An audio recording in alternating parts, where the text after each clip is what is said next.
Hello મિત્રો, કેમ છો બધા? મજામાં? તમારા બધાનું સ્વાગત છે હેતલ્સ કિચનમાં. આજે બનાવીશું આપણે શક્કરપારા. આપણે શક્કરપારા બનાવવા માટે મેદાના લોટનો ઉપયોગ કર્યો છે. આપણે લોટને ચાળીને લઈ લીધો છે. હવે એમાં તેલનું મોયણ એડ કરીશું. આમાં તમે ઘી પણ એડ કરી શકો છો. મેં આમાં ઘી અને તેલ બંને મિક્સ કરીને એડ કરેલું છે. હવે આમાં મુઠ્ઠી પડતું મોયણ એડ કરીને સરસ મજાનો લોટ બાંધીને તૈયાર કરવાનો છે. નરમ લોટ બાંધવાનો છે. લોટ બાંધવા માટે મિત્રો મેં આમાં ખાંડનો ઉપયોગ કર્યો છે. તમે ગળનો પણ ઉપયોગ કરી શકો છો. પાણીની અંદર ખાંડ ઓગાળીને એને સરસ મજાનો નરમ લોટ બાંધીને તૈયાર કરવાનો છે. તો મિત્રો હવે સરસ મજાનો આપણો લોટ બંધાઈને તૈયાર થઈ ગયો છે. હવે આપણે લોટને ઢાંકીને 10થી 15 મિનિટના રેસ્ટ પર મૂકી દઈશું. 15 મિનિટના રેસ્ટ પછી સરસ મજાનો લોટ આપણો તૈયાર થઈ ગયો છે.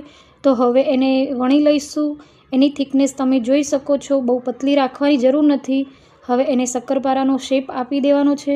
તમે ઈચ્છો મિત્રો તો આમાં તમે ચોરસ શેપ પણ આપી શકો છો. મેં એમાં ત્રિકોણ શેપ આપીને શક્કરપારા તૈયાર કરેલા છે.